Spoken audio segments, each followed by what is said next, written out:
Right Krishnamurthy, అయితే బాలుడే హత్య చేసినట్లు పోలీసులు ప్రాథమిక నిర్ధారణకు అయితే వచ్చారు.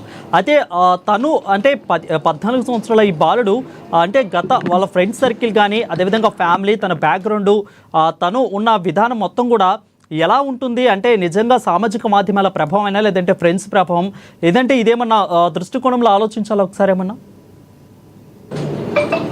ఖచ్చితంగా అన్ని కోణాల్లో దీన్ని కొంచెం ఆలోచించాల్సి ఉంది. భవిష్యత్తు తరాలకు కూడా ఇది కొంత అంటే అన్ని రంగాల్లో ఉన్నటువంటి వాళ్ళను అంటే రేపు మన పిల్లలను ఏ రకంగా పెంచాలి, పిల్లలు ఏ వాతావరణంలో పెరుగుతున్నారు, పిల్లలు ఏ రకంగా ఉండాలి, పిల్లలు ఏ వాతావరణంలో ఏ రకమైన వాళ్ళ మీద ఒకటువంటి ప్రభావం వాళ్ళ మీద ఏ రకంగా చూపుతుంది అన్న విషయాలను కూడా అందరినీ ఆలోచింపజేసేదిగా ఇది కొంత మారే అవకాశం ఉంది. అయితే ఇప్పుడు ఈ బాలికను ఎందుకు హత్య చేశారు అన్న కోణంలోనే కొంత పోలీసు ప్రధానంగా దర్యాప్తు జరుపుతూ ఉన్నారు. బాలుని అదుపులో తీసుకున్నారు.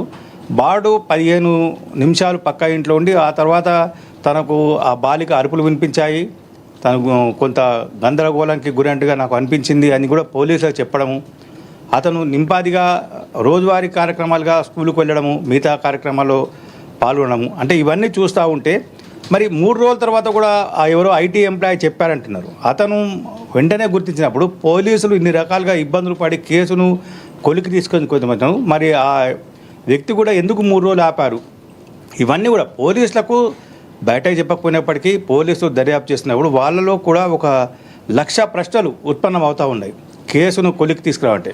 అంటే నిందితుడిని నేను చూశాను అని చెప్పినటువంటి ఎవరైతే ఉద్యోగి ఉన్నారో ఆయన 3 రోజుల పాటు ఎందుకు ఆగారు?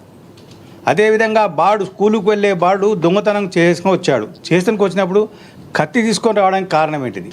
అంటే గతంలో ఇతనికి నేర ప్రవృత్తి ఉందా, అంటే ఇతని ఫ్రెండ్షిప్ ఇలా ఉంది, ఈ కోణంలో కూడా ఆలోచన చేస్తూ ఉన్నారు.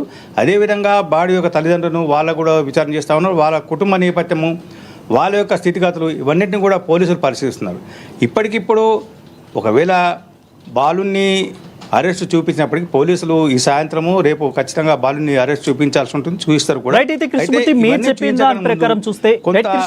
సమాజం రైట్, మీరు చెప్పిన దాని ప్రకారం చూస్తే ఐటీ వ్యక్తే కాకుండా స్థానికులు కూడా కొంత సమాచారం అందించారు. స్థానికులు ఇచ్చిన దాని ప్రకారం ప్రాథమిక నిర్ధారణకైతే బాలుడే హత్య చేసినట్లయితే పోలీసులు వచ్చారు. బట్ ఇన్ని రోజులు ఆ ఐటీ వ్యక్తే కాకుండా ఇక్కడ స్థానికులు కూడా ఎందుకు అంటే చాలా దిగ్భ్రాంతి వ్యక్తం చేసిన ఘటన ఇది. స్థానికులకు కూడా అంటే స్థానికులు కూడా ఎందుకు వాళ్ళు సమాచారం ఈ 5 రోజులు కూడా ఇవ్వలేకపోయారు అంటే డే ఫస్ట్ నుంచే కూడా వాళ్ళు ఫస్ట్ నుంచే ఇవ్వచ్చు కదా, అంటే అక్కడ ఏమన్నా జరుగుండొచ్చు, అంటే ఏమన్నా పాత కక్షలో అక్కడ స్థానికులకి ఈ ఫ్యామిలీతో ఏమన్నా ఉన్న కోణంలో ఏమన్నా దర్యాప్తు చేస్తున్నారా? ఈ కోణంలోనూ పోలీసులు దర్యాప్తు చెప్తున్నారు. కానీ పోలీసుల దర్యాప్తులో బాడు కుటుంబానికి బాలిక హత్యకు గురైనటువంటి బాలిక కుటుంబానికి ఎటువంటి కక్షలు లేవు, అటువంటి సంబంధాలు కూడా లేవు. కాకపోతే నైబర్స్ పక్కపక్కన ఉండేవాళ్ళు మాత్రం అంతవరకే. అక్కడ ఉన్నప్పుడు ఏదో చిన్నపిల్లలు ఆడుకోవడం, వాళ్ళు సరదాగా చేయడం, కానీ అంతా చంపుకొని కుటుంబాల మధ్య వచ్చే గొడవలు ఆ స్థాయిలో ఎక్కడ లేవని చెప్పేసి పోలీసులు ఇప్పటికే చెప్తా ఉన్నారు. కానీ బాలుడి యొక్క నేర ప్రవృత్తి కూడా గతంలో లేదు, బాలునికి ఎలాంటి నేర చరిత్ర లేదు. కానీ ఆలాప్ సడన్గా అతను దొంగతనానికి ఎందుకు ప్రయత్నం చేశాడు? దొంగతనం చేయాల్సిన అవసరం ఉంది. దొంగతనం చేయాలనుకున్నప్పుడు బాలిక చూస్తే అతను పారిపోయి చెప్పొచ్చు. ఒకవేళ తల్లిదండ్రులు పిలిచాడినా వాళ్ళ తల్లిదండ్రులు వీళ్ళ తల్లిదండ్రుల కోసం వాళ్ళు కొంత సామరస్యంగా, ఎందుకంటే పక్కపక్కన సామరస్యంగా వెళ్ళేందుకు అవకాశం. కానీ బాడు హత్య చేసేందుకు అవకాశం ఎందుకు వచ్చింది? హత్య చేయాల్సినటువంటి ఆ క్రూరమైనటువంటి మెంటాలిటీ బాడుకి ఏ రకంగా వచ్చింది అనే విషయాన్ని పోలీసులు కొంత ఆలోచన చేస్తూ ఉన్నారు. దీని అంటే సామాజిక మాధ్యమాల ప్రభావం బాడు మీద ఉంటుందా, హత్యకు ఆ సామాజిక మాధ్యమాల ప్రేరేపితమైనటువంటి ఏమైనా ఉన్నాయా? ఇతను అంటే ఒకవేళ బాడు ఫోన్ వాడితే ఏ రకమైనటువంటి వీడియోలు చూశాడు, రీల్స్ చూశాడు అనే విషయాన్ని కూడా పోలీసులు టెక్నికల్ సాంకేతికపరమైన అంశాల విషయంలో కూడా కొంత దృష్టి పెట్టి దర్యాప్తు చేస్తున్నారు. దీంట్లో 1,00,000 ప్రశ్నలు పోలీసులు ఇప్పటికీ వేధిస్తూ ఉన్నాయి. 3 రోజులుగా చేసినటువంటి హంతకుడిని గుర్తించేందుకు పోలీసులు తీసుకున్న చర్యలు ఒక ఎత్తు అయితే హంతకుడు దొరికాడు.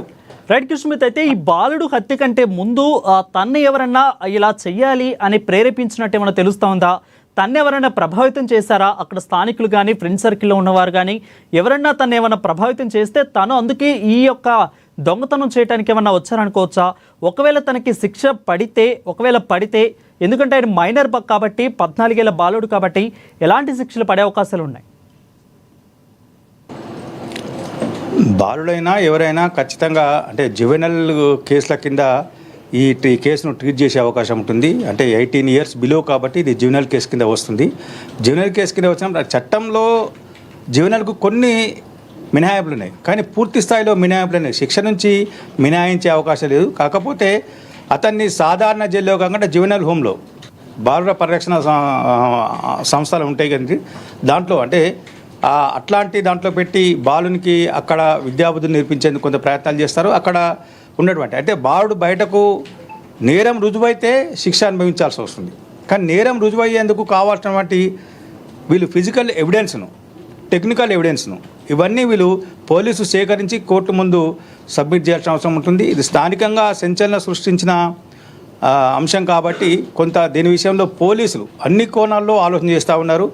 3 రోజులుగా చేసినటువంటి కేసు అంటే బాలిక హత్య కేసు వెలుగులోకి వచ్చిన తర్వాత 3 రోజులు జరుపుతున్నటువంటి దర్యాప్తు ఒక ఎత్తు అయితే, హంతకుడు దొరికాడు తర్వాత తీసుకున్నటువంటి ఈ చర్యలు ఇంకొక ఎత్తుగా పోలీసులకు ఇప్పుడు మారినాయి. పోలీసులు ఇప్పుడు కొత్త తరహాలో పోలీసులు కేసు ఉంది. హంతకుడు దొరికాడు, కానీ హత్యకు గల కారణాలేంది, హత్యకు ముందు హత్య తర్వాత అనే 2 అంశాలను 2గా విభజించి కొంత దర్యాప్తు చేసి ఆ కోణంలో అంటే దానికి సంబంధించినటువంటి టెక్నికల్ ఎవిడెన్స్ కానీ గతంలో బాలుడి ప్రవర్తన పాఠశాలలో స్కూల్కి వెళ్ళేటువంటి స్కూల్లో పిల్లలతోటి ఎట్లా ఉండేవాడు అబ్బాయి, టీచర్స్ తోటి, వీళ్ళందరితో మాట్లాడి పోలీసులు కొంత స్టేట్మెంట్ తీసుకోవాల్సిన అవసరం ఉంటుంది.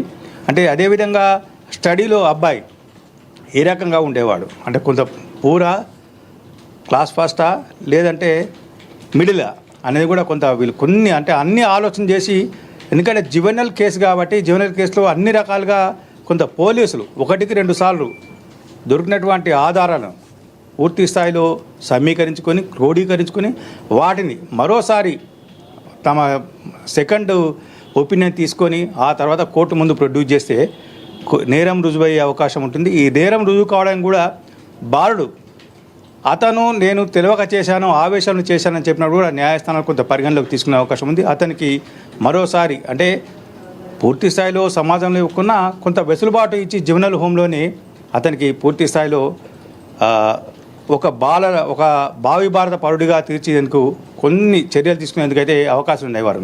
రైట్ కృష్ణమూర్తి, అయితే ఈ యొక్క